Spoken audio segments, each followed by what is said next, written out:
Salam and hi everyone. Welcome back to another episode of Sidecast. Yang mana pada episod kali ini kita akan membincangkan tentang emotional regulation ataupun emotional management. Tapi dalam episod kali ini kita ada tetamu khas, iaitu seorang klinikal psikologis yang bernama Khuldiah Iman. Khuldiah Iman.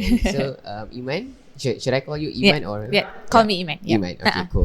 So Iman, before kita move on lah, kita masuk dalam kita punya discussion hari ni. Boleh tak Iman ceritakan sedikit tentang background Iman, tentang diri Iman? Alright, okay. Just a short introduction. Alright, nama saya Khuldiah Iman Muhammad Ghazali. So orang panggil Iman. Okay, so I'm a clinical psychologist, working I think 3 years lah. I would still consider myself as junior psychologist, right? Walaupun orang nanti tengok macam clinical psychologist, I'm still a junior clinical psychologist.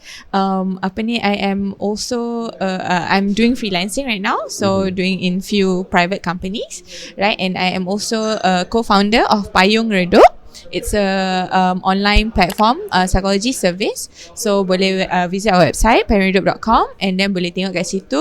You can choose any clinical psychologist or counsellors to book your appointment, and then it's an online platform punya appointment lah, based on time preference that you would like with your psychologist. It's totally online. Yeah, betul. It's 100% online.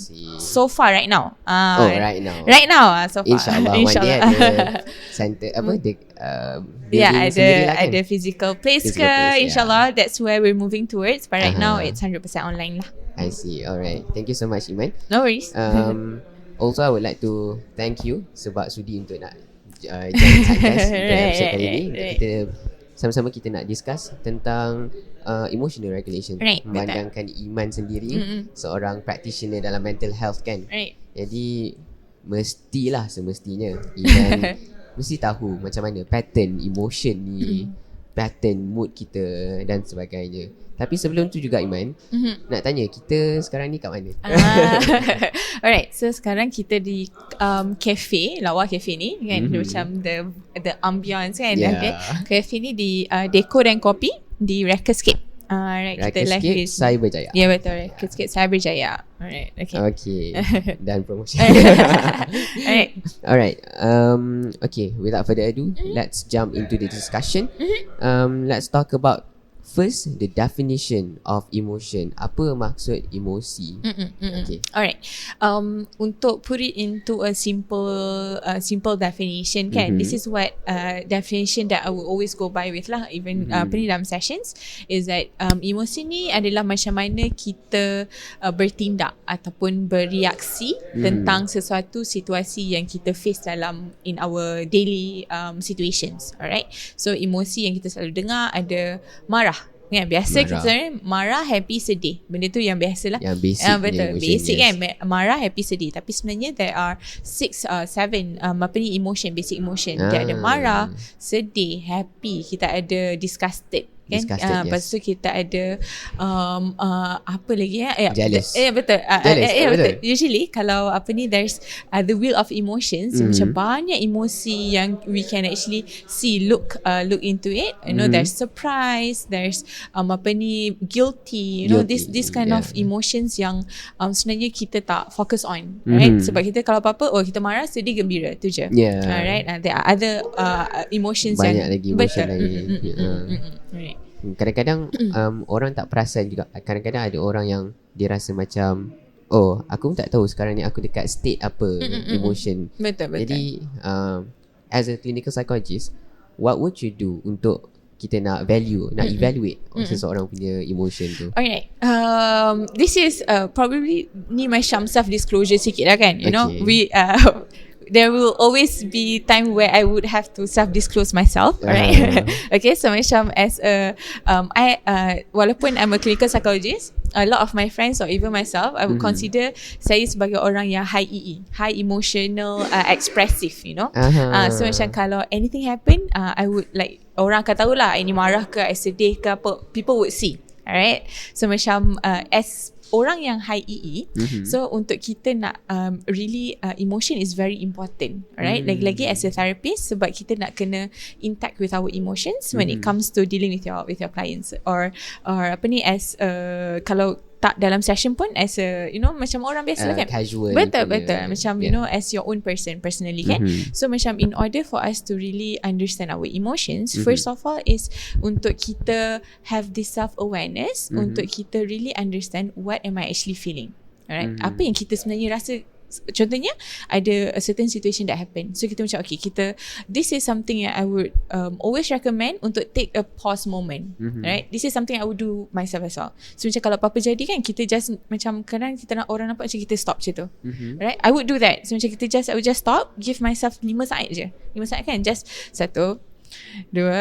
Sebab kalau kita ada orang yang ada high EE kan, orang cepat beremosi ni, macam dia cepat react ni, 5 second is all it takes untuk kita stop, think it through, so that kita tak react wrongly. Alright?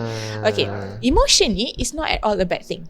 Alright, emotion, kalau you nak rasa marah ke, you rasa sedih ke, you rasa happy ke, benda tu tak salah. Salahnya adalah how you react to that and how you affect your emotion tu kepada orang lain.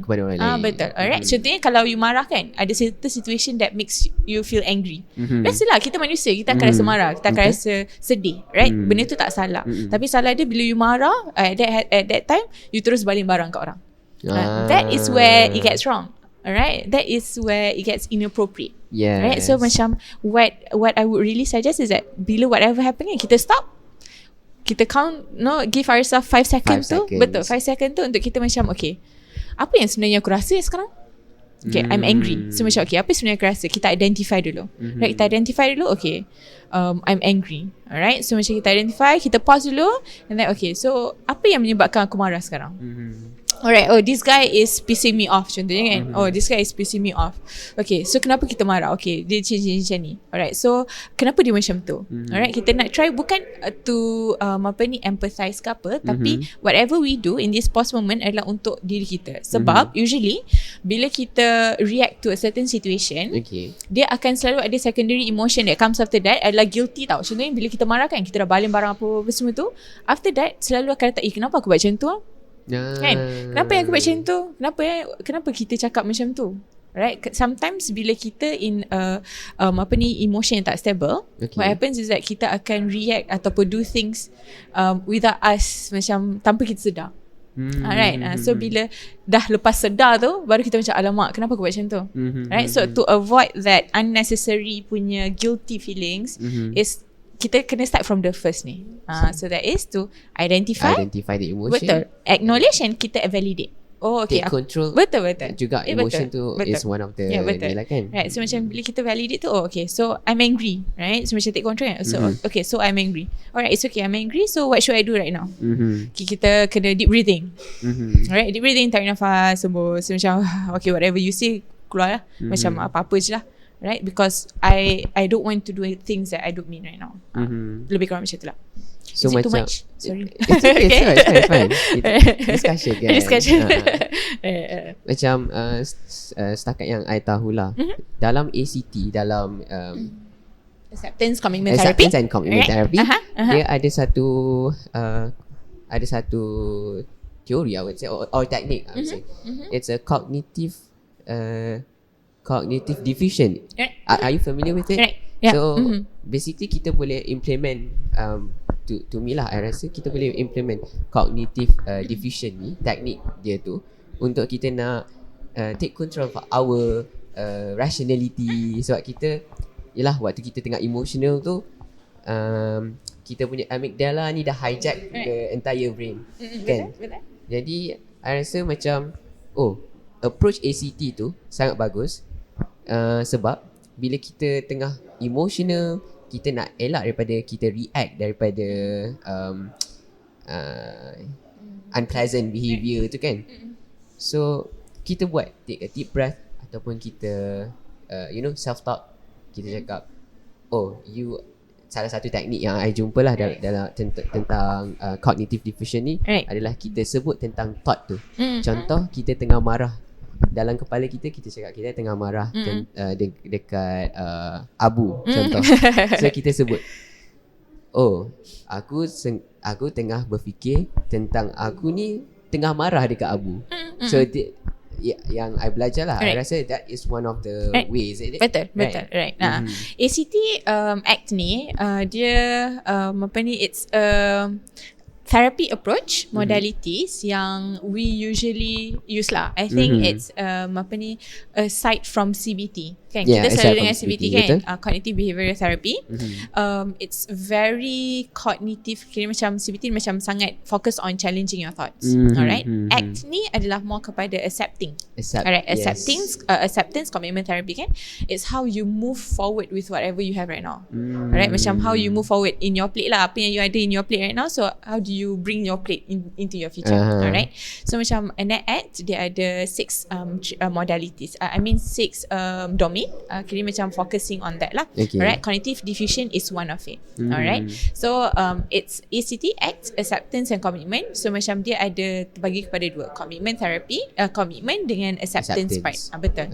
So cognitive defusion is more on the nak more kepada acceptance part. Alright, how do we accept with whatever we have right now and move forward. Alright, so the once we get ACT ni, benda penting adalah value kita. Values in your life, you know, what is the thing that not you value, what is your value in your life. Contohnya I value trust. Alright, I value trust ke kita value honesty. Alright, contohnya kan, honesty tu. So with this value, how do we move about with that lah. Okay, so cognitive diffusion ni kita go back balik with, okay, so kita with our values ni, macam mana kita nak accept this and diffuse with our thoughts tu. Alright, so cognitive diffusion ni dia ada, kalau dia macam apa, kita nak jadi cognitive inflexibility lah. Alright, cognitive flexibility, macam mana kita nak okay with every situation, is cognitive flexibility, macam mana kita flexible. Alright, so kalau kita tak flexible, kita punya cognitive akan diffuse tu, cognitive fusion. Alright, so maksudnya kalau if I am not able to do certain thing, I'm a failure.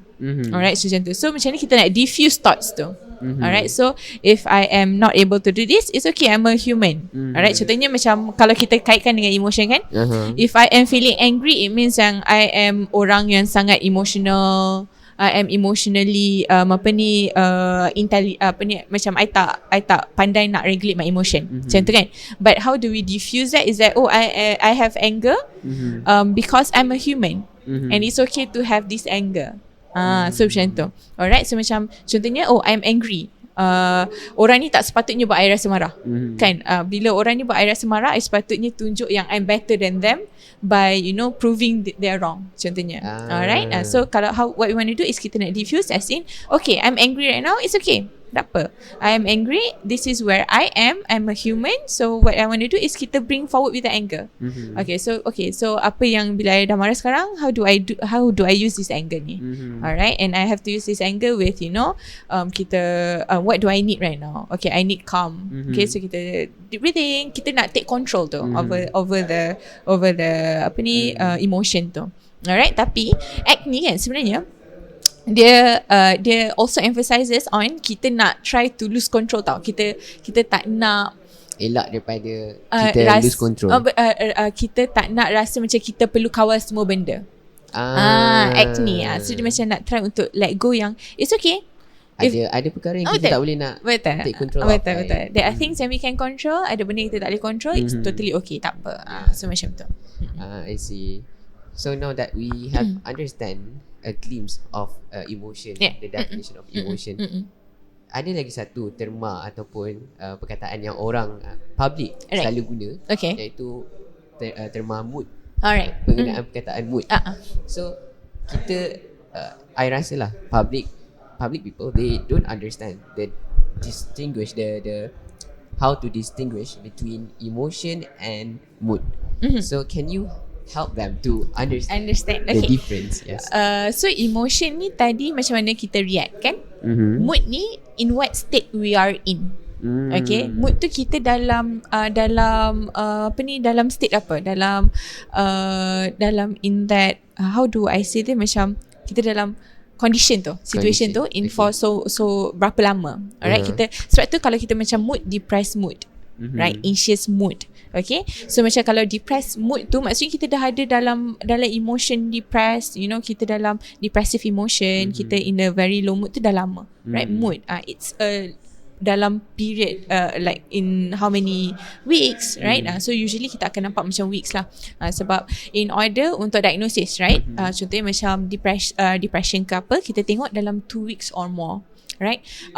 You dalam in your depressive mood dah berapa lama, alright? Or kalau kita nampak macam basically macam bipolar, right? Macam bipolar kan, kita tahu turun naik tu. There's hypomanic, there's manic, there's depressive mood. Alright, so kita tengok dalam dia bila depressive mood tu berapa lama. Alright, dia macam ada jangka masa. So mood tu is a jangka masa. Alright, so macam kita in that emotion tu berapa lama. So kalau kita cakap macam I'm in like memang mood sekarang macam in depressed mood, so it means yang it does not happen situational. You dah constantly feel in that, you are in that state for long dah. In over a period of time macam tu. So if I can say, mood is basically is a state, alright, where we are in. Yeah, betul. So Betul. emotion is how we react to that particular situation. Betul. I see. I hope that clears out. Okay. Alright. Okay. Bila kita nak cakap pasal emotion sangat banyak. Tapi since kita nak bincangkan tentang emotional regulation, maybe kita boleh fokus on stress sendiri. Jadi macam mana kita nak manage stress ni, maybe initially datang daripada anger, boleh juga datang daripada sadness, kan. Jadi untuk Iman sendiri, Iman rasa macam mana untuk kita nak manage kita punya stress? Yes. I think stress ni it's a condition lah, kan. It's how we react bila ada perubahan yang tak disangka-sangkakan. Alright. For example, contohnya macam kalau kita stress kan, kita dah biasa dah pergi tempat ni, dah tahu ada parking kat situ. Lepas tu tiba-tiba on that day, betul, suddenly kita macam bangun pagi terlambat pula, kan. Kat situ dah stress dah. Okay, how we react to a certain things that requires us to have macam tiba-tiba kena ada perubahan lah. Okay, so kalau stress dengan emotion ni, diorang akan berkait rapat. Okay, bila kita stress, emotion kita akan tak stable. Kita akan cepat react to certain thing. Okay, sebab tu bila kita stress tengah drive kan, lepas tu tiba-tiba ada orang kita tengok ada orang cocok kita kat belakang, so nanti kita akan cepat marah kan, macam apa benda lah, aku dah lah tengah lambat ni, kan. Lepas tu kau ingat kau seorang je nak laju. Itu adalah basic lah, biasalah ayat-ayat saya keluar time saya drive. Alright. Okay, so bila bila when it comes to stresses kan, how we nak try to regulate kita punya emotion, it's first macam tadi lah, pause momentum. Okay, we have to really know apa yang menyebabkan kita vulnerable sekarang ni. Okay, kenapa we are being in this state. Okay, so of course stress you akan ada emotion punya issue lah. Okay, how do you regulate emotion? Sometimes a lot of people they akan susah untuk regulate emotion dia sebab dia tak tahu what am I actually feeling kan. Kita tak tahu. Lagi-lagi macam kita rasa macam all very wired tau. Macam sangat serabut kan, sangat serabut. Kita tak tahu kita ni tengah rasa apa ke apa kan. We don't really know that. So what I find helpful untuk certain people is first you have to listen with open heart lah. Okay, kita tak nak jadi in denial. Contohnya macam first we have to listen with open heart, and then next adalah talk it out with your friends. Okay, first step, kalau you tak pandai nak regulate your emotion by yourself, you bercakap dengan kawan-kawan ke, just to talk it out so that orang boleh point those things to you. Right, bila kita cakap lah. Betul, reflection kan. Sebab self reflection dia tak senang, dia tak mudah. Alright, sebab kita we are in our own world kan. Kita macam fikir, kadang-kadang bila kita in our own world ni, kita fikir semua will be based on what we think lah, perspektif kita. And that can be very negative as well. Sebab tu self reflection ni susah. Betul. Kadang-kadang ada orang tu dia cognitive distorted. Cognitive dia distorted kan. Betul. Dia akan fikir macam lain sikit kan. Dia akan fikir lain sebab kita lah kan, kita akan look things only on one way, on our way. So bila kita ada another person untuk help us to point things out to us, this is where I say open heart tu. Tak senang untuk kita dengar lepas orang cakap, aku rasa kau yang salah lah kan. Betul tak? Kita akan jadi defensif kan. Kita akan cakap, apasal pula Apa pula dia. Yang pertama kita kalau kita nak cerita kat orang, kita nak validation dulu. Betul right. So macam of course we need validation kan. So bila kita dah try untuk listen untuk benda ni, so that orang boleh point out. Kan sometimes kita rasa a lot of our emotion, anger akan jadi benda yang sangat intense. Right. So orang kita akan selalu rasa kita ingat kita marah je. Alright. Tapi it could be bila orang try to point out, I think you're disappointed sebenarnya with the fact yang this happened. Right. I think you're frustrated. Kan, I think you are this. Okay, so bila benda tu jadi, that can actually help us untuk kita, I'm not just angry sahaja. I have other emotions as well that comes after that. So benda tu sangat-sangat penting for us to really identify apa yang kita rasa. Okay, then if you guys have the time, just search dekat Google wheel of emotion. Wheel of emotion tu dia ada basic emotion, dia ada secondary emotion, and then dia ada very specific punya emotion. Alright, so dari situ you can learn untuk identify juga. Okay. So bila kita dah biasa macam from one, okay, I'm angry. Okay, so daripada angry tu sebenarnya kita akan rasa, okay, angry, what kind of anger do I feel? So kita boleh try untuk jadi very specific lagi. Sangat-sangat specific. So dari situ kita boleh identify, I ingat I marah sahaja, tapi sebenarnya marah yang kecewa tu lain tau. Kalau macam marah is macam kita rasa macam kita kena marah kan. Marah is a very aggressive emotion kan. Why am I only talking about marah kan? Okay. So macam probably macam even sadness lah. Okay, sedih kan. Sedih macam it's a very sedih punya emotion. Okay, so macam it could be macam kecewa, disappointment punya sedih, sadness. It's a different tau when we get to identify, I macam sedih, not only sedih of that, but because I'm disappointed with this person. It's because I feel excluded. It's because I feel isolated. So benda ni we get to really identify. Okay, kalau you tak ada kawan-kawan, what I see can be very helpful as well adalah journaling. Yep. Biasa kan common kan. Macam kita kalau student psychology memang biasalah journaling ni kan. Journaling. Right. Okay. So macam I think kalau kita journal, we can actually identify without us realizing, tanpa kita sedar, kita macam tengah tulis apa yang kita rasa tu. So from there bila kita baca balik, we can actually see, ni sebenarnya kita tengah marah ni. Betul tak? So macam yang ni sebenarnya kita this. So journaling kita boleh keep track. Journaling is I would say the best way, one of the best way untuk kita nak validate diri sendiri. Betul. Dan untuk kita nak self-reflect. Betul. Nak bantu lebih mudah lah untuk kita nak self-reflect. Macam tadi Iman cakap, self-reflection ni sangat susah. Betul. Kan? Lebih-lebih lagi untuk orang yang cognitively distorted dan sebagainya. Okay, so kita tadi dah bincang tentang stress management. Lepas tu Iman ada mention juga untuk kita nak manage adalah untuk kita identify dulu. Yep. So in a way kita ada ajar jugalah as a listener, apa yang kita boleh buat. Kita tengok bila ada orang macam nak express kat kita macam sebenarnya kau ada feeling lain juga ni, kau ada perasaan lain juga sebenarnya. So note untuk listener juga lah kan. Betul lah. Untuk listener, bila orang dah start untuk open up, it depends on your rapport dengan orang tu. Tak boleh lah macam this is the first time I'm meeting you kan, lepas tu bila you cakap rasa you macam ni lah, tiba-tiba terus macam that is very inappropriate. Okay. So sama juga kita akan share dengan orang yang kita rasa selesa. Bila kita rasa selesa, it means that we have already built a connection. Right. So macam bila kita dah build a connection, we have already become close. This is where reflection tu, this is where you can help your friend to reflect. Alright. Kita tak boleh of course after kita give some sort of validation. Alright. All in all, validation is very important. Okay, betul lah. So macam kita tak boleh terus listen untuk judge. Kan bila cakap tu tak aku rasa tak. Okay, kita validate dulu.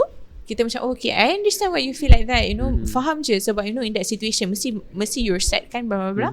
But do you think that you would also feel betrayed by this? Do you think you would also feel like you want something more? Alright, so benda macam tu is very important. Macam art of speaking kan, communicating it's kan. An art.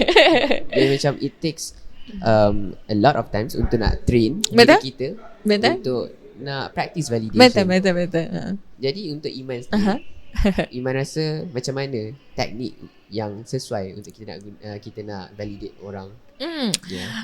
Of course validation ni dia sebab tu it's a whole course itself kan. Yes. Psychology, you know, apa ni, clinical psychology, this is where we do it professionally. Alright. Okay. So I understand not everyone can listen without judgment, right? To empathize all the time kan. To understandable. But what you can do is that just untuk listen and try untuk empathize kan. Okay, hold yourself back to say about anything. Okay, untuk judge ke apa kan. So macam bila orang tu cakap about certain things, kita just dengar dulu.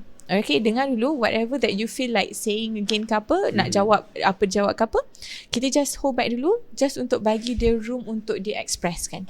Alright, providing a safe space untuk orang express tu pun dah a very important a very important thing, you know, a very important gestures untuk orang tu, right? So without us knowing, sometimes macam apa yang Audi buat kan, angguk, angguk, right? So itu pun validation juga. Betul. That is actually as simple as that je. Alright. So you cannot you don't have to say all the nice words ke, right? So macam oh ya ke, okay, I understand. Itu pun dah cukup dah. Right? You don't have to rephrase kan. Rephrasing sebenarnya susah.